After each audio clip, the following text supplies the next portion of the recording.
મન વર્તમાનમાં નથી રહેવા દેતું અને વર્તમાન ચૂકાવીને આપણને ગતિ કરાવી દે છે ભવિષ્ય તરફ, બરાબર. પણ તે દિવસે જે વિષય લીધો હતો એ વિષય શું હતો? બરાબર. જ્ઞાતનું વિસર્જન કરવું હોય તો શું કરવું?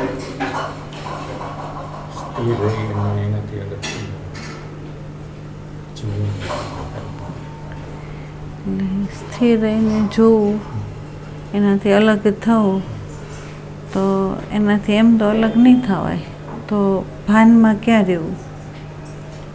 આપણે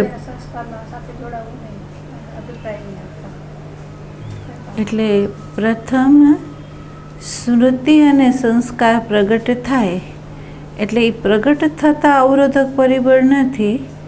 જોજો, એક ધ્યાન દેજો, સ્મૃતિ અને જે સંસ્કાર છે એ વ્યવહારિક વ્યવસ્થામાં ઉપયોગી છે, બરાબર. પણ જ્યારે નિરીક્ષણ કરવું હોય તો એ વખતે એ અવરોધક પરિબળ છે. તો એમાં એ અવરોધક છે. તો એ દ્રશ્યને અથવા કોઈ વ્યક્તિને વર્તમાનની અંદર એ જેવી છે ને એવી આપણને જોવા ન દે, જો આપણે શ્રુતિ અને સંસ્કારની સાથે હોય તો, બરાબર. હવે એમ કે મન છે એનો સ્વભાવ છે કે વ્યક્તિને જોયું અને એ વ્યક્તિ પ્રત્યે એને ડેટા કાઢીને આપણી સામે એણે મૂકી દીધા કે ભાઈ આ વ્યક્તિ આ છે એમ, બરાબર. એટલે ત્યાં સુધી બરાબર છે વ્યવસ્થા, બરાબર. એ વ્યવસ્થા એટલા માટે છે કે હવે આ વ્યક્તિનું આપણને ભાન થયું તો એની જોડે વ્યવહાર શું કરવાનો છે, એની અંદર આપણો કયો સંબંધ છે અને કયા ભાવના માધ્યમ દ્વારા પ્રગટ થઈને ક્રિયામાં ઉતરવાનું છે, ત્યાં સુધી આ બરાબર છે. પણ જો એ વ્યક્તિ પ્રત્યે અથવા વિષય પ્રત્યે એ જો આપણને અભિપ્રાય આપે તો સમજી લેવાનું કે અહીંયા આપણું જાગરણ ગયું અને આપણે બેહોશ થઈ ગયા, બરાબર. તો અભિપ્રાય શું કરે? તો કે જ્ઞાતને દ્રઢ કરે. અભિપ્રાય શું કરે? કે જે જ્ઞાત છે એને દ્રઢ કરે, બરાબર. અને જો તમે અભિપ્રાય ના આપો ને તો સ્મૃતિ અને સંસ્કાર કઈ રીતે ઉપયોગી છે અને કઈ રીતે નથી ઉપયોગી એનું તમને ભાન થાય. અને સ્મૃતિ છે એ તમારી ઉર્જાનો વ્યય ન કરાવી દે, બરાબર. અને એ ઉપયોગની અંદર સુવ્યવસ્થિત રીતે કામ કરે. તો આપણે એ પણ કહ્યું છે કે જે વ્યક્તિને સ્વરૂપનું જ્ઞાન હોય, સાધનનું જેને ભાન હોય અને સાધનનો ઉપયોગ કેવી રીતે કરવો એની જો દૃષ્ટિ એની પાસે હોય તો એ સ્મૃતિનો સદુપયોગ કરશે, બરાબર.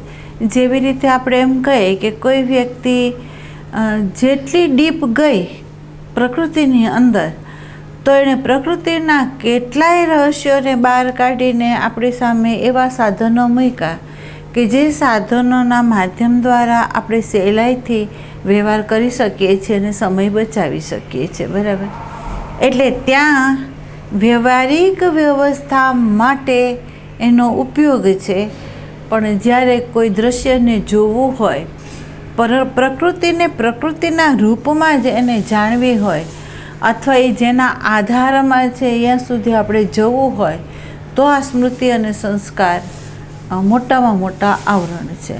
અને એ આપણા અહંકારને ઘન કરે છે, એને પોષે છે અને ભવિષ્ય તરફ એ ગતિ આપે છે, બરાબર. એટલે શરૂઆતની અંદર આપણે ભાન એ રાખવાનું છે કે જ્યાં જ્યાં આપણી પાંચેય જ્ઞાન ઇન્દ્રિયો જાય તો ત્યાં જાય અને જાણે ત્યાં સુધી બરાબર છે. પણ જ્યારે એના વિશે અભિપ્રાય આપે ત્યારે ત્યાં તમારા અહંકારની અંદર રહેલી પસંદગી, નાપસંદગી, અનુકૂળતા, પ્રતિકૂળતા, યોગ્ય, અયોગ્ય, શુભ, અશુભ એ વિચારોની આખી ઝાડમાળ એની સાથે આવી જાય અભિપ્રાય આપો ને ત્યારે. અને એ ઝાડ પછી શું કરે તો પોતાની જાળમાં આપણને લપેટતો જાય અને જે વસ્તુ જેવી હોય એવી એને જાણવા ન દે અને આપણને એવી ક્રિયામાં નાખી દે કે જે આપણી પરિધિની અંદર આપણને એ ગુમાવી દે, જેની આપણને ભાન સુદ્ધા ન પડે. બરાબર. એટલે વર્તમાનની અંદર આવવું, જોવું અને જાણવું, અને જાણ્યા પછી અભિપ્રાયથી અસંગ થવું અને પછી વ્યવહારમાં તમે ઉતરો તો વાંધો નથી. બરાબર.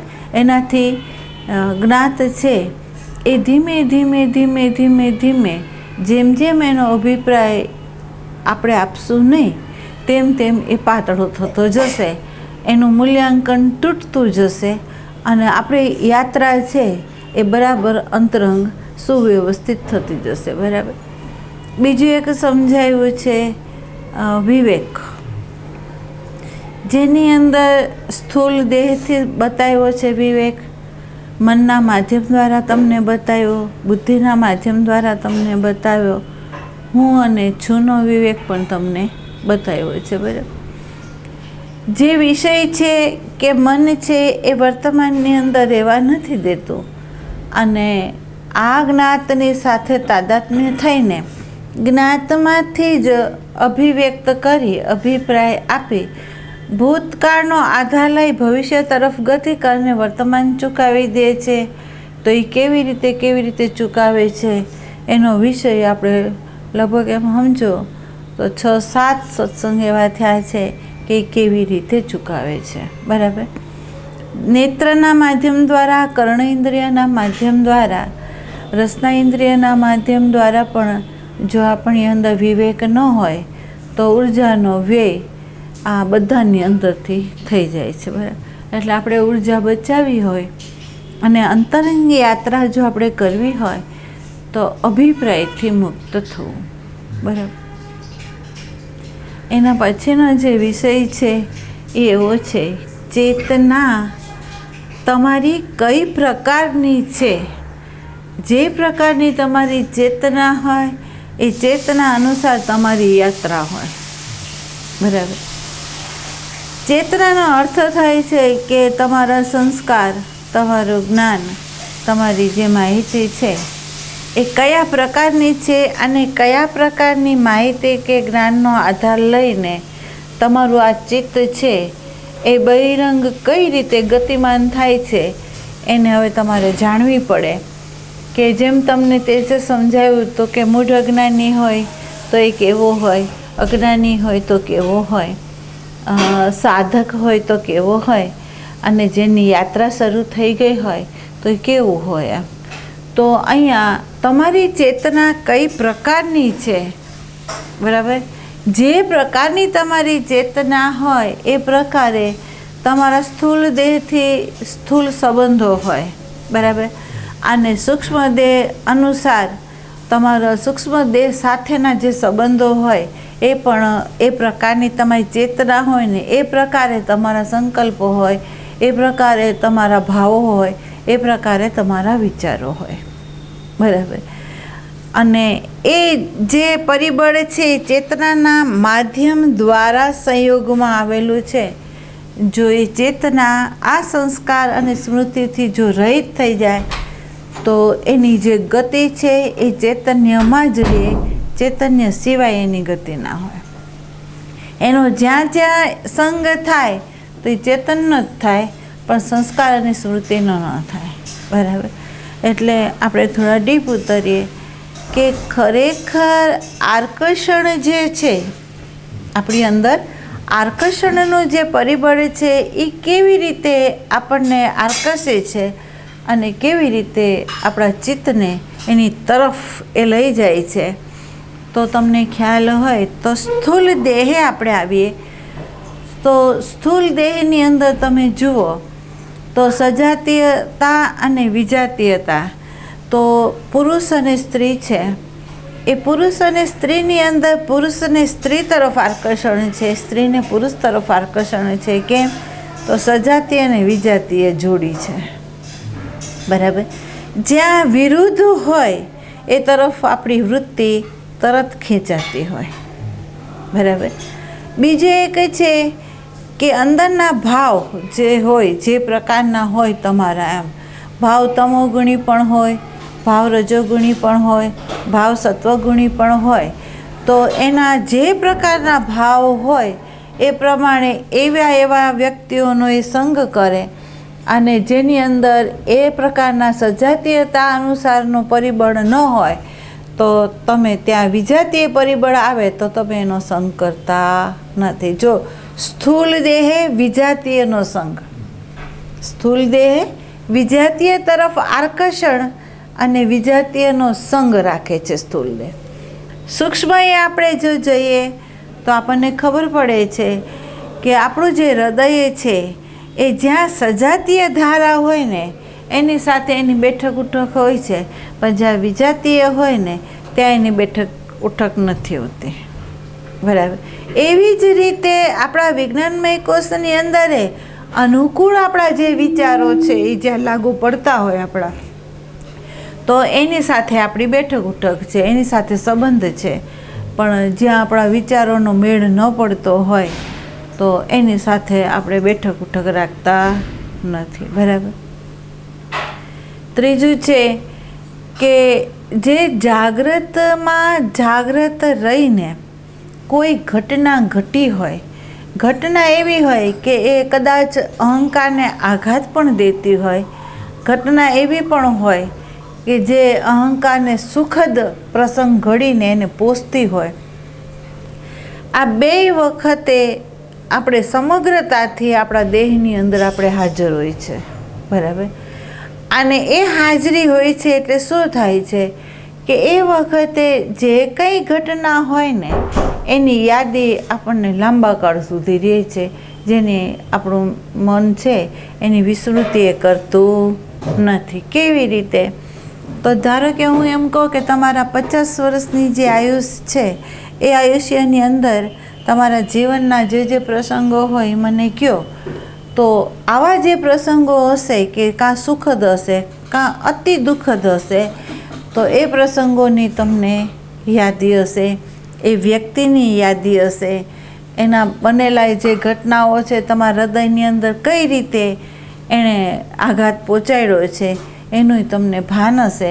અને જો એને અભિવ્યક્ત કરવા જાઓ તો તમને અત્યારે ને અત્યારે એ જ રીતનું વાતાવરણ તમારા અંતઃકરણની અંદર ઊભું થઈ જાય. બરાબર. પણ એ કેવી રીતે થાય છે તો કે એ જે પ્રસંગ છે એ સમગ્રતાથી આપણે એને પકડ્યો છે. બરાબર. પૂરી હોશ હવાસમાં આપણે બોડીની અંદર હાજર થઈને એ પ્રસંગને આપણે આપણા ચિત્તે પકડી લીધેલું છે. બરાબર. એટલે એની યાદી રહી જાય છે અને એ બને છે આપણું એસન્સ, એ બને છે આપણું અર્ક. જે અર્ક લઈને આપણો જે સૂક્ષ્મ દેહ છે એ 84 લાખ યોનિઓમાં ઘૂમતો જાય છે. એ અર્ક લઈને જ ઘૂમે છે. બરાબર. અને એ અર્ક જે લઈને એ જે દેહની અંદર આવે છે તો એનું એસન્સ હોય ને એ પ્રમાણે બાળકો જ્યાં સુધી નાના હોય ત્યાં સુધી એના એસન્સમાં રમતા હોય. જો બાળકને તમારે જાણવું હોય તો એને તમે રમકડાની દુકાનમાં લઈ જાઓ, તો તમે એમ કહો કે તને જે પસંદ પડે આમાંથી લે, તો એ જે વસ્તુને પકડે ને એની ઉપરથી આપણને જ્ઞાન થઈ જાય કે આ બાળકનું એસન્સ આ છે. બરાબર. તો કોઈ બાળક છે એ સંગીતનું સાધન પકડે, કોઈ બાળક છે કે પિસ્તોલને એવું પકડે, તો કોઈ બાળક છે એનાથી વિચિત્ર વસ્તુઓને, ધારો કે રમતિયાળ હોય, રમવામાં એનો રસ હોય તો એ ફૂટને બેટને એ બધું બોલને બધું પકડે. તો એની ચોઈસ ઉપરથી આપણને ખબર પડે કે આનું એસન્સ શું છે. બરાબર. એના કપડાના વસ્તુઓને એ પસંદ કરે એની ઉપરથી આપણને ખબર પડે કે એની પસંદગી કયા પ્રકારની છે, તો એને કયા કલરો ગમે છે, એની અંદર કયો ગુણ છે, એ આપણને એની પસંદગી ઉપરથી આપણને ખબર પડી જાય કે આ બાળકનું એસન્સ આ પ્રકારનું છે. બરાબર. ધીમે ધીમે આ બાળકને જેમ જેમ એ મોટું થાય, સ્કૂલોમાં જાય, વડીલો સાથે હરતું ફરતું થાય, તો એની અમુક પ્રકારની પર્સનાલિટીનું ડેવલપ થાય. તો પર્સનાલિટીનો ડેવલપ વ્યવહારિક વ્યવસ્થામાં આવશ્યક છે. જો એ ન હોય તો વ્યવહારની અંદર એ ફેંકાઈ જાય. બરાબર. એટલે વ્યવહાર દૃષ્ટિકોણ આપણે આમ જો જોઈએ તો પર્સનાલિટી જરૂરી છે, બરાબર. તો એ જેટલી ડેવલપ થાય એટલી એ વ્યવહારિક વ્યવસ્થાની અંદર એ આગે કૂચ કરી શકે. જો એની અંદર એ જેટલો પાછળ રહ્યો હોય એટલો એ લોસ જાય, એ વ્યવહારની અંદર કોઈ પણ સ્થાનની અંદર એ ઊભો ન રહી શકે, બરાબર. એટલે વ્યવહારિક વ્યવસ્થાની અંદર દેશ પ્રમાણે, જાતિ પ્રમાણે, એના ભણતર પ્રમાણે એનું પર્સનાલિટી ડેવલપ થાય છે. એ જ્યાં એનું સ્થાન હોય ત્યાંથી ડેવલપ કરે, બરાબર. ભારતની અંદર હોય તો એ રીતે, પશ્ચિમની દેશની અંદર હોય તો એ રીતે, એ જ્યાં દેશમાં હોય જે રીતે આવશ્યક હોય એ રીતે એની પર્સનાલિટીનો ડેવલપ થાય છે, બરાબર. અને પર્સનાલિટી જ્યાં સુધી હોય ત્યાં સુધી વાંધો નથી. કેમ? તો કે મૂળ સ્ત્રોતમાં જેને જવું છે, મૂળ એસન્સને છોડીને પોતાનું અસ્તિત્વ, જે મૂળ સ્વભાવ છે એની તરફ એને જવું છે, જે જ્ઞાતનું વિસર્જન એને કરવું છે. તો આ પર્સનાલિટી સુધી જે વ્યક્તિ ઊભી રહી ગઈ છે એ જઈ શકશે, એ છે ને એ જઈ શકશે. જેમ તમને કહ્યું કે મૂળ અજ્ઞાની છે એ મશીનવત છે, એની અંદર સાધના ના થાય, એ સાવ પૂરેપૂરો જડ છે, એની યાત્રા લાંબી થઈ જાય, બરાબર. એમ અહીંયા એમ કહે છે કે જે વ્યક્તિ પર્સનાલિટીની અંદર છે એ હજી અંદર જઈ શકશે, બરાબર. પણ જે વ્યક્તિ ફોલ્સ પર્સનાલિટીની અંદર, જેને એમ કહીએ કે એની અંદર એ વસ્તુ છે નહીં. ધારો કે તમને ખ્યાલ હોય કોઈ એવું વ્યક્તિ હોય કે એ ભણી ન હોય, એની પાસે કોઈ ડિગ્રી ન હોય, એનો પહેરવાશ, એનું હાલવું, એનું ચાલવું, એનું બેસવું, એનું ઉઠવું, એની અભિવ્યક્તિ એવી બતાવે કે પોતે જાણે ગ્રેજ્યુએટ છે, બરાબર. પોતે સાવ સાધારણ છે અને પહેરી કરીને એવી રીતે બતાવે કે પોતે રોયલ છે, બરાબર. જે વ્યક્તિને કંઈ ખબર નથી અને થોડું ઘણું જ્ઞાન આવ્યું છે તો એ અભિવ્યક્તિ એવી કરે કે મને બધા શાસ્ત્રનું ભાન છે, બરાબર. જેની અંદર સજ્જનતા નથી પણ બહિરંગ એવું બતાવે કે હું સજ્જન છું, બરાબર.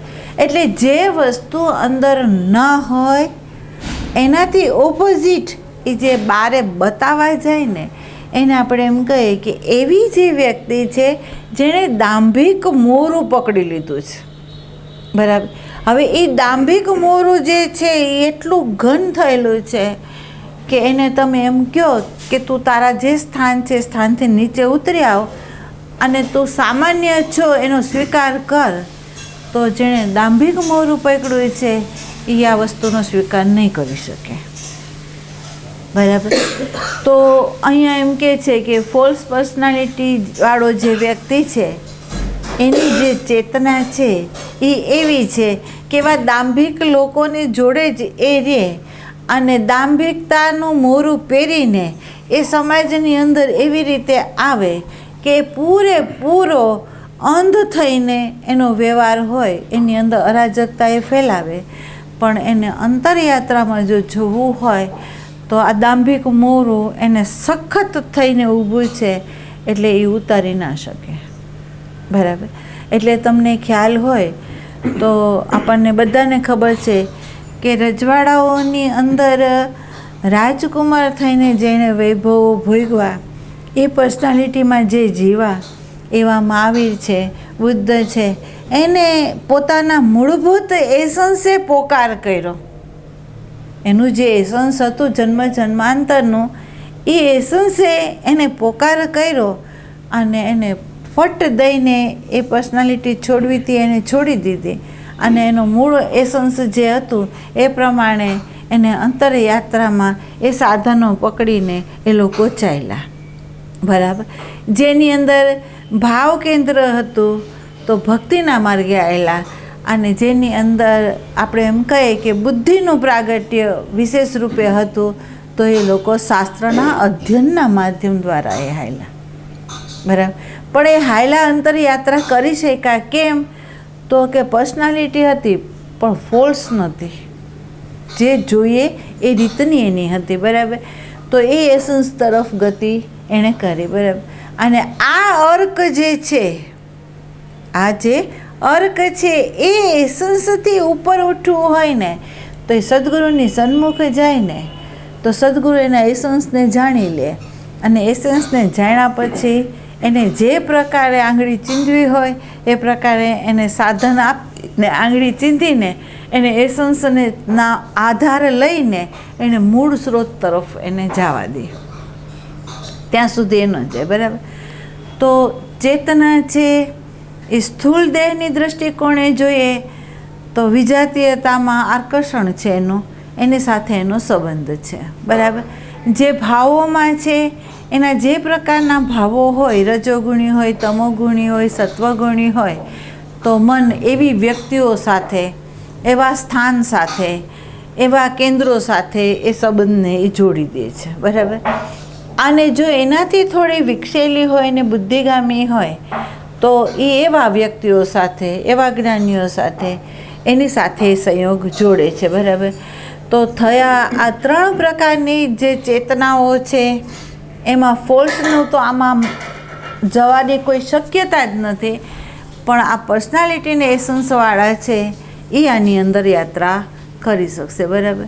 તો હવે એમ કહે છે કે આ જે ચેતના છે એ ચેતનાની અંદર ક્યાં અવરોધક પરિબળ છે એ બતાવશે કોણ?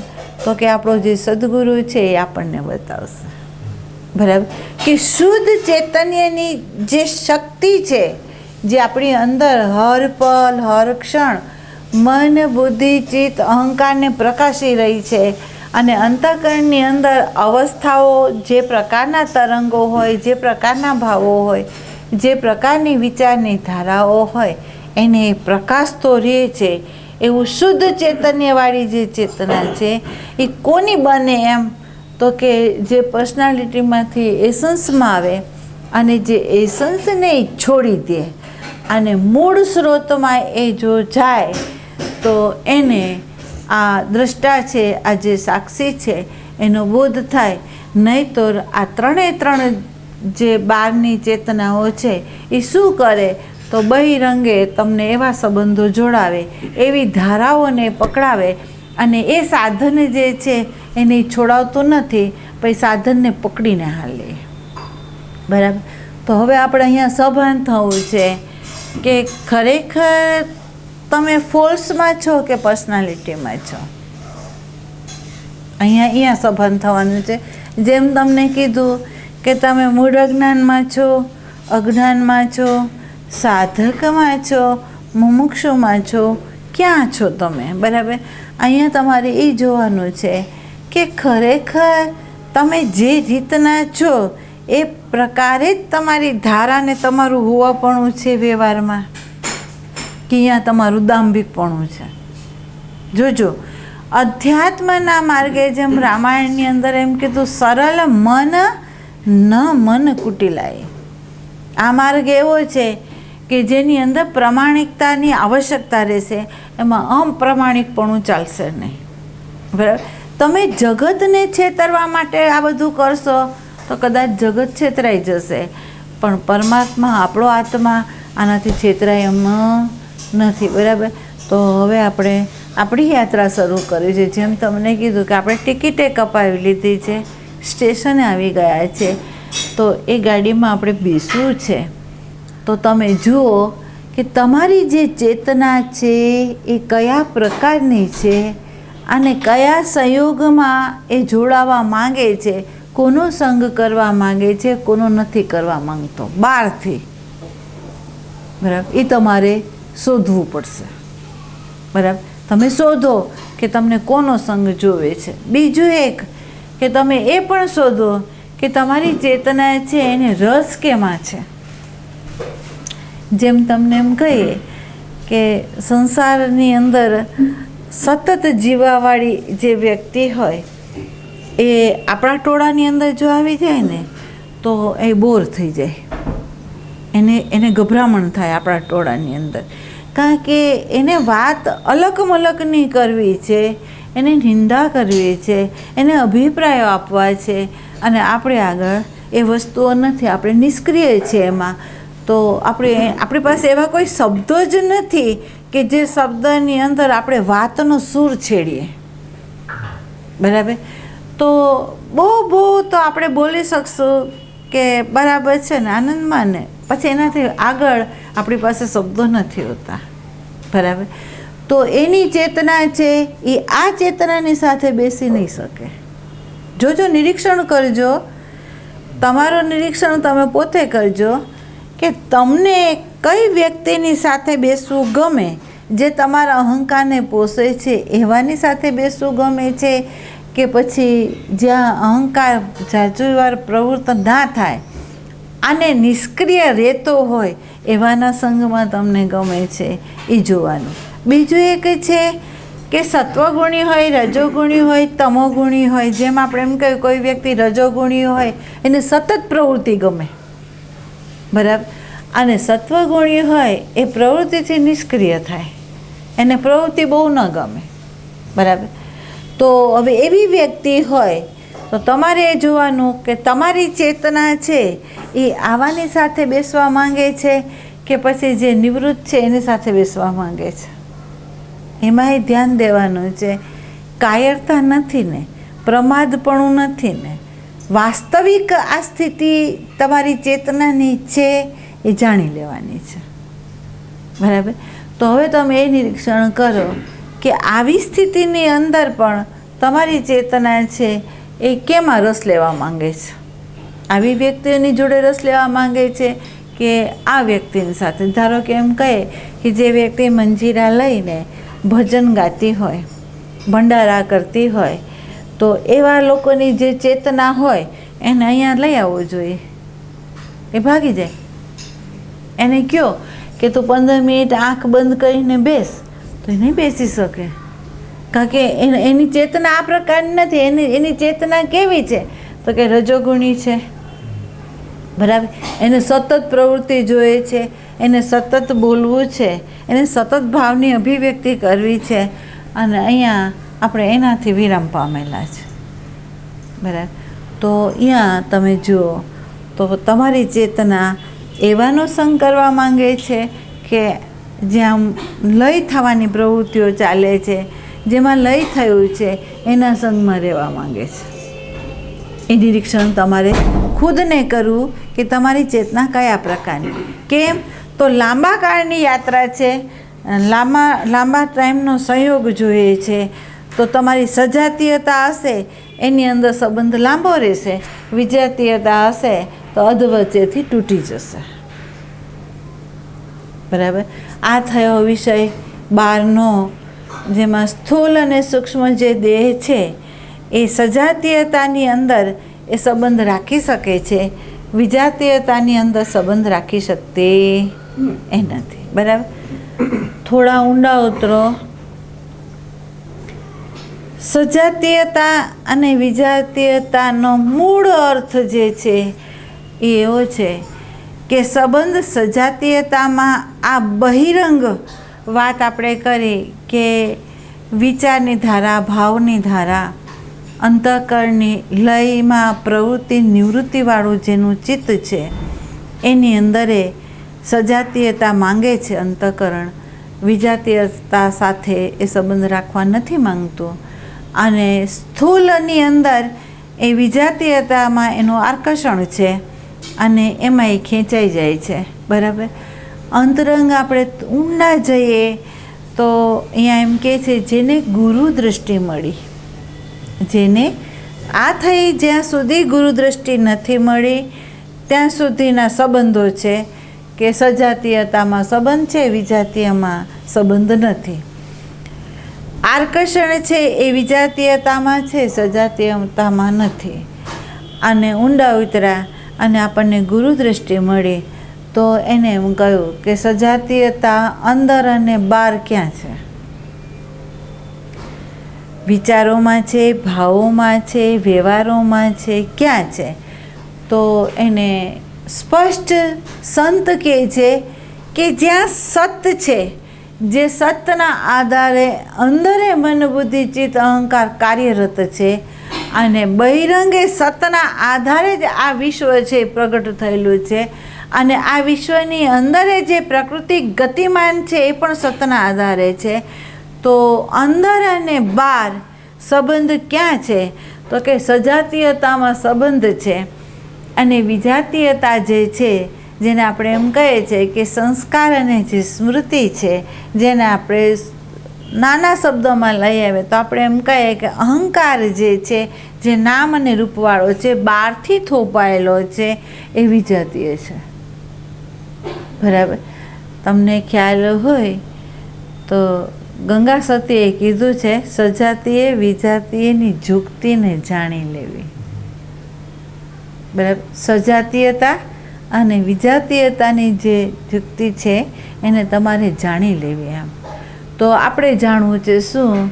તો કે અંદર આપણો સ્વયંનો આત્મા આધાર છે અને બારે જે તમને દેખાય છે એ જે પરમાત્મા એનો આધાર છે, એ સજાતીયતા છે અને એની સાથે જ આપણો સંબંધ રહી શકે અને સંબંધ છે. બરાબર.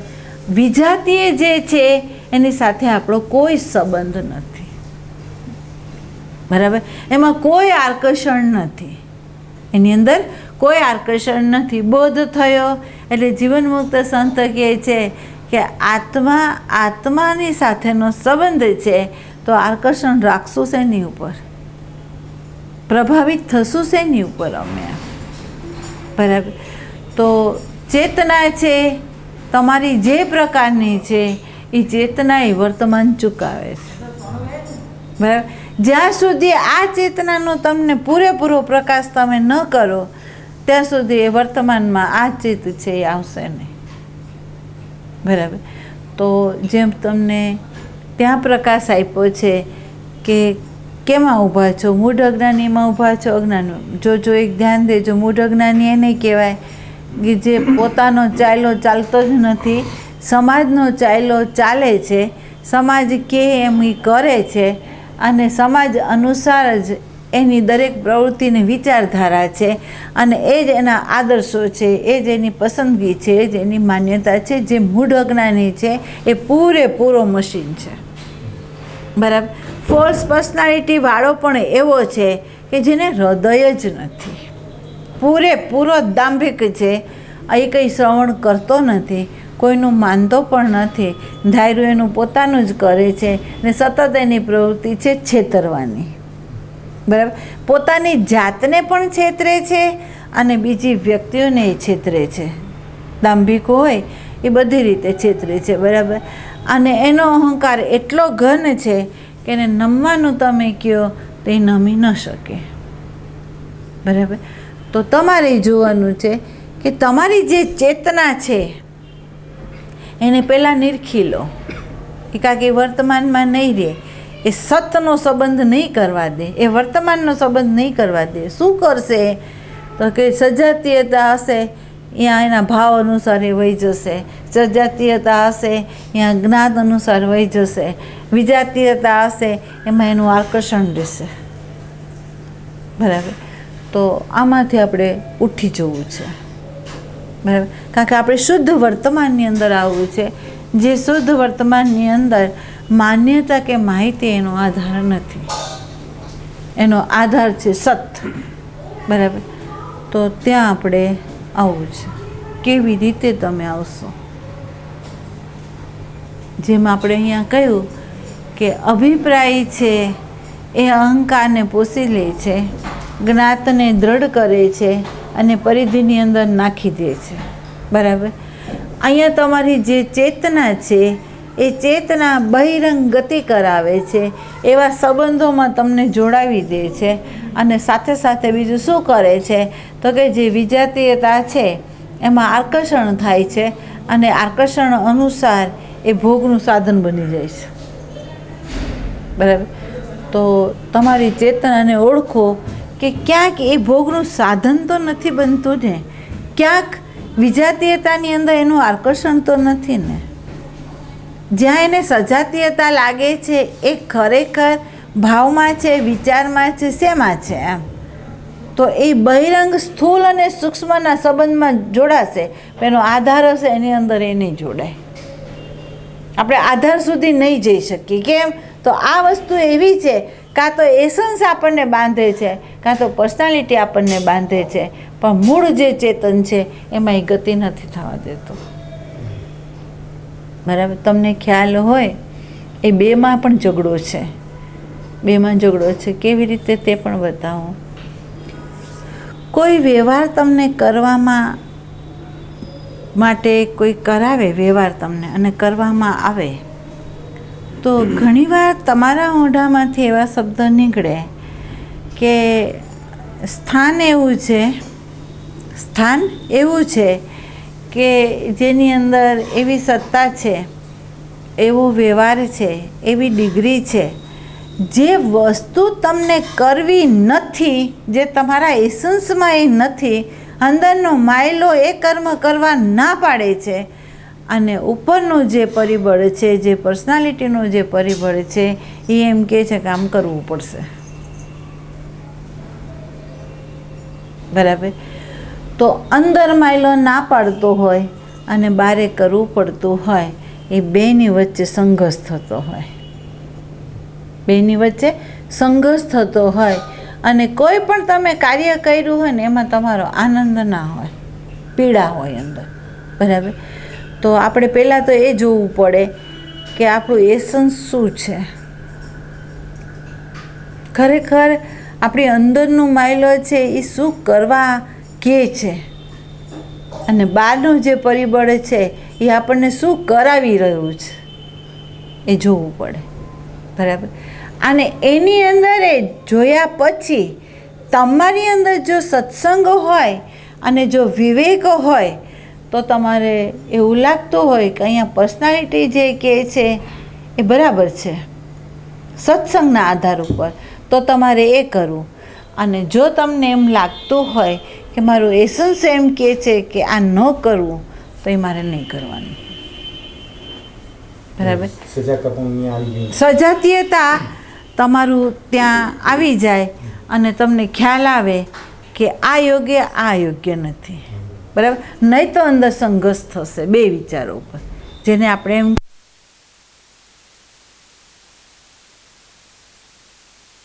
સંઘર્ષ છે. બરાબર?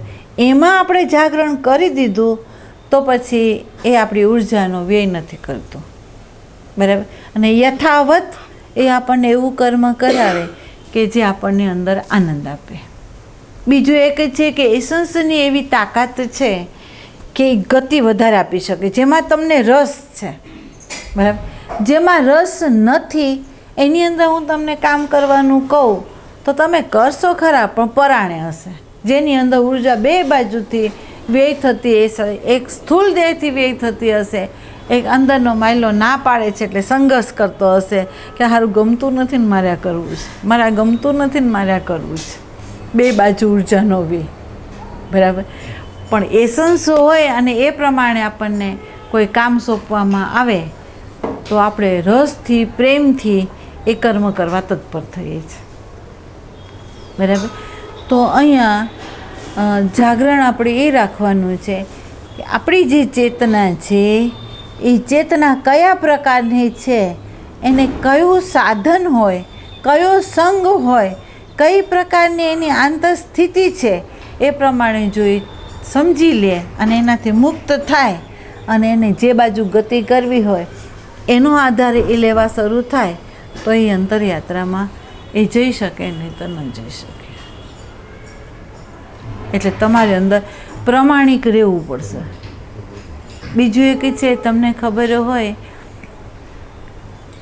વિજાતીય વિચારધારાવાળું હોય, વિજાતીય ભાવવાળું હોય, રમત ગમતવાળું કોઈનું અંતઃકરણ હોય, એની આગળ તમને કોઈ બેસવાનું કહે તો તમે જોજો લાંબો સમય સુધી તમે રિસ્પોન્સ નહીં આપી શકો, તમે ત્યાંથી ઉઠીને ચાલતા થઈ જશો.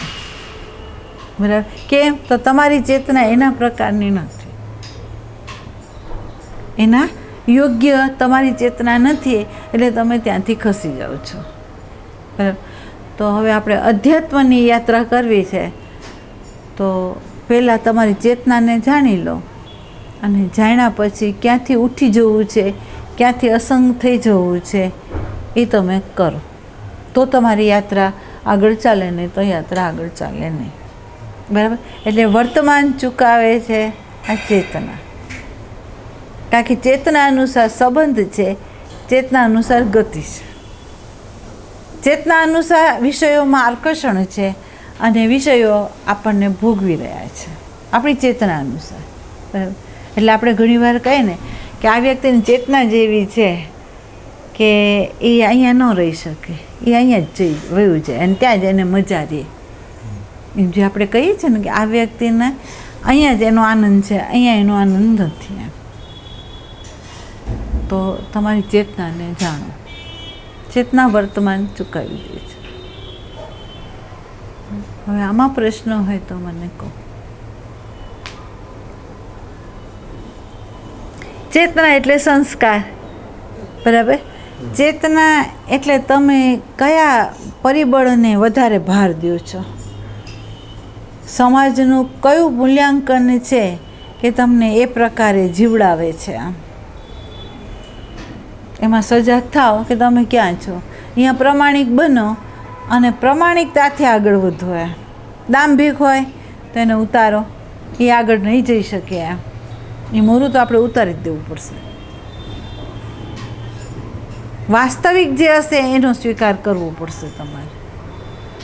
કારણ કે આ યાત્રા જે છે એ એવી છે કે જો તમારે ગતિ કરવી હોય અધ્યાત્મ તરફ તો અપ્રમાણિકતા જરાય નહીં રહે. તમે એને છેતરવા માંગશો તો એ છેતરાશે નહીં. બીજે બધે તમારું ચાલશે પણ અહીંયા નહીં ચાલે. આપણે જેમ કહીએ છીએ ને સાદી ભાષા વાપરે સંતો એ કે ઘંટીની અંદર જેટલા ઘઉં ઓરો ને એટલો જ લોટ નીકળે. તમે એમ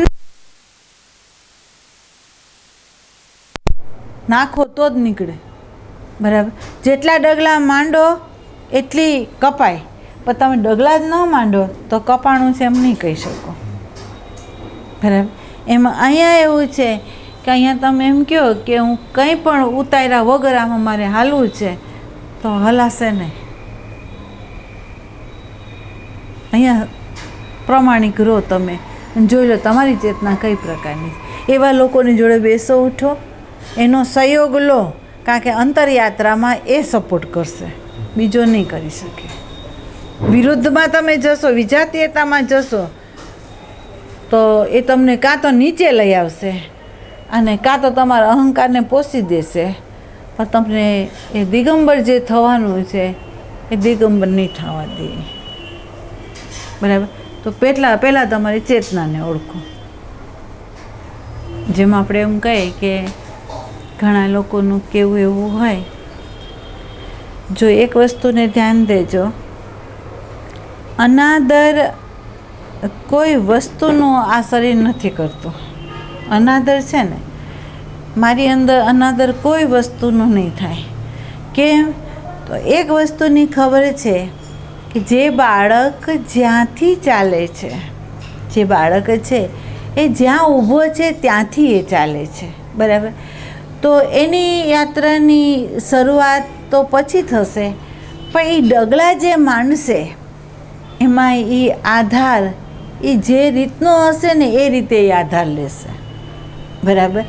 જે પૂરેપૂરો સ્થૂલ છે કે જેને બોડી અને બોડીનો જે કર્મ ઇન્દ્રિયો છે એ કાર્યરત છે પણ એની અંદર ભાવનો વિકાસ નથી, તો એવું બાળક છે એ સેવામાં પ્રવૃત્ત થશે. બરાબર? જે વ્યક્તિની બોડી પ્રવૃત્ત થઈ ગઈ છે પણ એની અંદર ભાવનો વિકાસ શરૂ થયો છે તો એ ઉપાસનામાં, ભજનમાં, એમાં એ ગતિ કરશે. બરાબર? અને કોઈ બાળક છે કે એ કરી ચૂક્યો છે, એની અંદર ભાવનો વિકાસ થઈ ગયો છે તો એ જ્ઞાન માર્ગે હાલશે. બરાબર? અને જે જ્ઞાનની અંદર એ પ્રવૃત્ત થઈ ગયો છે, જ્ઞાનના શબ્દની વ્યર્થતાનું જેને ભાન થઈ ગયું છે તો એ નિષ્ક્રિયતા જ્યાં હશે ને ત્યાં એ પ્રવૃત્ત થશે. બરાબર? તમારે એ સમજવાનું છે કે તમારામાં ખૂટતી કડી કઈ છે. તમારી અંદર ખૂટતી કડી કઈ છે, જે કડી ખૂટે છે એને તમારે સાધી લેવાની છે. તમારામાં ભાવ ખૂટે છે તો ભાવને સાધી લો.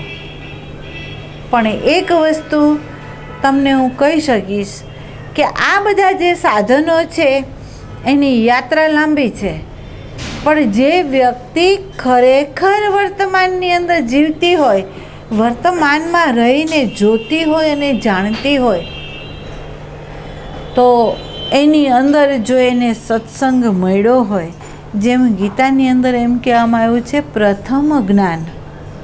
જોતી ગીતાની અંદર ભગવાન શ્રી કૃષ્ણએ અર્જુનને એમ નથી કીધું કે ઉપાસના કર, માળા જપ, ધ્યાન કર, ભજન કર, એમ નથી કીધું. એણે શું કીધું છે કે પ્રથમ જ્ઞાન. કયું જ્ઞાન? તો કે સત શું છે ને અસત શું છે, એનું પ્રથમ જ્ઞાન તું લે. કેમ? જો એ જ્ઞાનનો અભાવ હશે તો તું માળા કરતોય ભલે, સેવા કરતોય ભલે, અને તું ધ્યાન કરતોય ભલે, એ બધું વ્યર્થ જશે. કેમ? તો કે તારી પાસે એનું જ્ઞાન નથી. જે તને જોઈએ છે એની જ તને ખબર નથી, તો આ સાધન તારા માટે સાર્થક નહીં બને, વ્યર્થ બનશે. બરાબર? એટલે એણે પ્રથમ જ્ઞાન કીધું. બરાબર? પ્રથમ જ્ઞાન દઈને એટલે ભગવાને શરૂઆત જ ત્યાંથી કરી છે કે તું તારું જે નિજી સ્વરૂપ છે એ કેવું છે. એને કીધું છે ના સતો વિદ્યતે ભાવો, ના ભાવો વિદ્યતે સતો. બરાબર? જે તને દેખાય છે એનું અસ્તિત્વ છે જ નહીં. જે તને દેખાય છે એનું અસ્તિત્વ છે નહીં, અને જે નથી દેખાતું એનું અસ્તિત્વ છે. બરાબર? આ જ્ઞાન અર્જુનને પ્રથમ આપવામાં આવ્યું, અને એ જ્ઞાન આપ્યા પછી એણે શું કીધું? હવે તારી ઉપાસના શરૂ કર. ઉપાસના એટલે માળા જપવી એમ નથી. જોજો, ઉપાસના એટલે યજ્ઞ કરવો એમ નથી. અહીંયા ભગવાનની વાત બહુ સીધી છે. એણે એમ કહ્યું છે કારણ કે વર્તમાન વગર ન થઈ શકે. એણે કીધું સત તારું સ્વરૂપ છે, સત છે એ અખંડ છે, ત્રણેય કાળમાં જેનું અસ્તિત્વ છે એવું તારું જે નિજી સ્વરૂપ છે એની નજીક રહે તું. ત્યાં તારું આસન બિરાજ. એનું આસન છોડીને તારે ક્યાંય જવાનું નથી. બરાબર? ઉપ એટલે નજીક. કોની નજીક? તો કે સતની નજીક રહીને, સતનો સંગ કરીને તારે આગળ ચાલવાનું છે. બરાબર? અને જે વ્યક્તિ સતનો જ આધાર લે, સતનો સંગ કરે, સત જ એનું આસન હોય, તો એની જે વૃત્તિ છે એને પછી એમ કહેવામાં આવ્યું છે હવે ધ્યાન. હવે ધ્યાન એટલે કે ધ્યાન આંખ બંધ કરીને બેસવું. સ્યાસન, સિદ્ધાસન, સુખાસન, એ બધા જે આસનો બોલે છે એ ક્યાંય ભગવાન નથી બોલ્યું. ભગવાન એને અહીંયા કીધું છે હવે ધ્યાન. શું ધ્યાન? સતને અવરોધક જે પરિબળ છે એને તું જોરજો. તારું જે સત છે, તારું જે સત છે એને અવરોધક જે પરિબળ છે એની ઉપર ધ્યાન દે. કયું એવી વસ્તુ છે કે જે તારા આત્માને ઢાંકી રહ્યું છે? કઈ એવું પરિબળ છે કે જે તારું વર્તમાન ચૂકાવી રહ્યું છે? કઈ એવી ચેતના છે કે ખોટા સંગ કરાવી રહી છે, જે સતત વિજાતીયતામાં રમાડી રહી છે, એનો સંગ કરાવી રહી છે, પરિધમાં ઘુમાવી રહ્યું છે? એવી કઈ ચેતના છે? એનું ધ્યાન દે. બરાબર? અને આ જ ધ્યાન છે અહીંયા ભગવાને છેલ્લે કીધું ત્યાગ. છેલ્લે કીધું ત્યાગ. તો અહીંયા શું ત્યાગ છે? જોજો, સતનું જેને જ્ઞાન થયું, સતમાં જ જેનું આસન થયું, અને સતને અવરોધક પરિબળ છે એ એનું ધ્યાન થયું, અને એ જોતો રહ્યો. એણે સંગ કોનો છોડ્યો? તો કે અહંકારનો. બરાબર? એણે કોનો સંગ છોડ્યો? ચૂકાવે છે શું? સતને. તો એણે જોઈ લીધું ધ્યાનમાં. હર પલ હર ક્ષણ એ ધ્યાનમાં રહ્યો કે હું પડી ન જાઉં, હું બેધ્યાન ન થઈ જાઉં, હું બેહોશ ન થઈ જાઉં. શેનાથી? મારા સતથી. બરાબર? અને જે સતત સતમાં રહ્યો તો એનો ત્યાગ એને કરવો ન પડે, ત્યાગ થઈ જાય. કોનો થઈ જાય? તો કે અહંકારનો. સીધી વાત છે. વ્યવહારની અંદર આપણને ખબર પડી કે જેની ભાગીદારીમાં આપણે ધંધો માંડ્યો અને એ ભાગીદારે આપણને ખોટ આપી તો એનો સંગ કોઈ રે ખરો? એનો સાથ રાખે ખરો? એ જ ઘડીએ છોડી દે. બરાબર. જેના ધ્યાનમાં જેને ભાન થયું કે અહંકાર જ એવો છે જે વિજાતીયતામાં રમાડી રહ્યો છે, એનો સંગ કરાવી રહ્યો છે, ભૂત અને ભવિષ્યમાં ભટકાવી રહ્યો છે અને પરિધિની અંદર ઘુમાવી રહ્યો છે, એનો મને સંગ આજે ન જોઈને કાલે. બરાબર. તો એમ કે છે જેને ધ્યાન છે એનો ત્યાગ સહજે છે, જ્યાં કરનારો કોઈ નથી. ત્યાગનો કરનારો ત્યાં કોઈ જ નથી, સ્વાભાવિક થાય છે ત્યાગ. કારણ કે પ્રકાશની સામે અંધકાર ન રહી શકે. બરાબર. અહીંયા સતનો પ્રકાશ છે, અહંકાર કેવી રીતે ટકી શકે ત્યાં? બરાબર. અહંકારનો ત્યાગ સ્વાભાવિક થાય. ક્યાંથી આવ્યું, ક્યાં ગયું, એ એના પ્રકાશમાં ખબર ન પડી કે ક્યાંથી આવ્યું તું, કેવી રીતે ગયું, ખબર જ નથી. પ્રકાશ થયો, એની મેળે જતો રહ્યો. બરાબર. પણ એ ખબર ક્યારે પડે આપણને? આપણને ગુરુ દ્રષ્ટિ મળી હોય અને એ ગુરુ દ્રષ્ટિ અનુસાર આપણે જો જોતા જઈએ કે આપણી જે ચેતના છે એ કયા પ્રકારની છે, કોના સંગમાં રહેવા માંગે છે, એની સજાતીયતા ક્યાં પડી છે, દેહમાં પડી છે, ભાવમાં પડી છે, વિચારમાં પડી છે કે ચિત્તની અવસ્થામાં પડી છે, ક્યાં પડી છે? બરાબર. અને જ્યાં એને પડી છે ત્યાં ગુરુ દ્રષ્ટિ આપશે એ વિજાતીય છે, એને ન રખાય. બરાબર. અને એનો એ સંગ છોડી દે અને જે સજાતીયતા છે અંદર અને બહાર એની જોડે એ સંબંધ જોડે તો આ જે ચેતના સંસ્કાર સહિતની છે એ સંસ્કાર રહિત થઈ જાય, એ શુદ્ધ થઈ જાય અને એની અંદર આપણો પોતાના નિજી સ્વરૂપનો જે આભાસ છે એની અંદર શુદ્ધ રીતે પડે અને આપણે કહી શકીએ હું આનંદ સ્વરૂપ છું, હું પ્રેમ સ્વરૂપ છું, હું શાંતિ સ્વરૂપ છું, મૌન સ્વરૂપ છું, જ્ઞાન સ્વરૂપ છું, પ્રકાશ સ્વરૂપ છું. એ કહી શકે, એ કહી શકે કે મને સાક્ષાત્કાર છે, બીજું ન કહી શકે. બરાબર. તો તમારે અહીંયા પ્રકાશવાનું છે.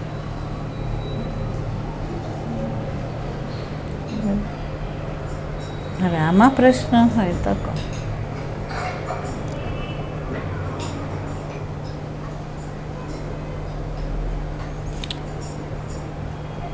તમારી આંગળી મારે ચીંધવી હોય તો હું ચીંધી શકું.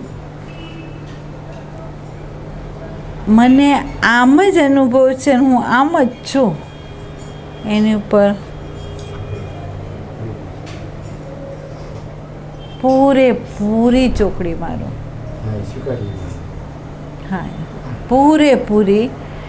આપણે કંઈ જ નથી, આપણે કંઈ જ નથી. અહીંયા કંઈ બનવાનું પણ નથી.